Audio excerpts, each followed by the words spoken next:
এবং এটা এমন একটা আইন, এত নিপীড়নমূলক একটা আইন, যেই আইনের মাধ্যমে যে কেউ যে কোনো ইস্যুতে ইচ্ছে হলেই গিয়ে মামলা করতে পারে, থানাতেও সেই মামলা নিয়ে নেয় এবং তারপর গ্রেপ্তারও হয়ে যায়, তারপর জামিনেরও কোনো ব্যবস্থা নাই, জামিন ছাড়া তাকে জেল হাজতে প্রেরণ করা হয়। আমরা ডিজিটাল নিরাপত্তা আইন কি সেটা সবাই এতদিনে বুঝে ফেলেছি।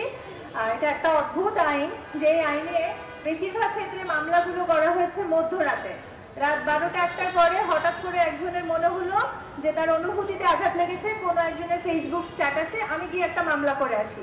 তো দেখা গেল তারপর সে রাত 12টা 1টার সময় মামলা করতে গেল, থানাতেও সে পেয়ে গেল, অন্য কোনো কাজে পুলিশ পাওয়া যায় না, কিন্তু ডিজিটাল নিরাপত্তা আইনে মামলা করার সময় রাত 2টা 2:30টার সময় পুলিশ উপস্থিত থাকে, ধুমধাম করে মামলা হয়ে যায় এবং তারা দল বেঁধে যার বিরুদ্ধে মামলা করা হয়, অভিযোগ সত্য কি মিথ্যা, অভিযোগের মেরিট আছে কিনা সেগুলো না দেখেই দেখা গেল যে একজন লোককে তারা গিয়ে গ্রেফতার করে নিয়ে আসে।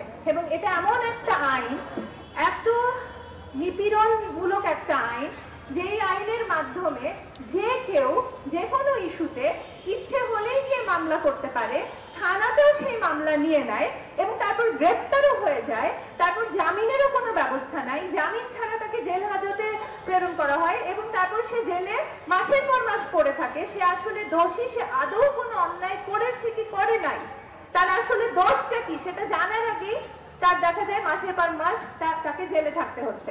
অর্থাৎ অপরাধ প্রমাণিত হওয়ার আগে যে কাউকে তুলে নিয়ে তাকে সাজা খাটানো হয়।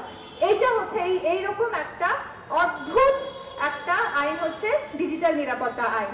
এবং এটা কেন আজকে আমরা দেখলাম যে মন্ত্রী হাসান মাহমুদ তিনি বলেছেন যে জনগণের ডিজিটাল নিরাপত্তা দিতে এই ডিজিটাল নিরাপত্তা আইন করা হয়েছে। আমাদের প্রশ্ন হচ্ছে, বর্তমান আওয়ামী লীগ সরকারকে বাংলাদেশের মানুষের কোন বিষয়টাতে আপনারা নিরাপত্তা দিতে দেখেছেন? তাদের জনগণের নিরাপত্তা নিয়ে এত মাথা ব্যথা, কোন জিনিসটা নিরাপত্তা তারা এতদিন দিতে পেরেছেন? তারা কি ভাত কাপড়ের নিরাপত্তা দিতে পেরেছেন? পারেন নাই। শ্রমিকের মজুরি নিরাপত্তা দিতে পেরেছেন? পারেন নাই। আজকে যে হারে জিনিসপত্রের দাম বেড়েছে, মানুষ কিভাবে টিসিবির লাইনের সামনে বসে থাকতে থাকতে নারীরা অজ্ঞান হয়ে পড়ে যাচ্ছে রোদে বসে থাকতে থাকতে, তারা কি সেই যে বাংলাদেশের মানুষ স্বাধীনতার 52 বছর পরে যে খেয়ে পড়ে বেঁচে থাকবে সেই নিরাপত্তা নাই। বাংলাদেশের মানুষ আজকে শ্রমজীবী মানুষ তার সন্তানটাকে স্কুলে পাঠাবে, সে পড়াশোনা করবে, ক্লাস 8, 9, 10 পর্যন্ত পড়াশোনা শেষ করতে পারবে কিনা সেই নিরাপত্তা নাই। কারণ শিক্ষার খরচ প্রত্যেক পদে পদে এমন ভাবে বাড়িয়ে দেওয়া হয়েছে, যেভাবে শিক্ষাকে পণ্য করে ফেলা হয়েছে।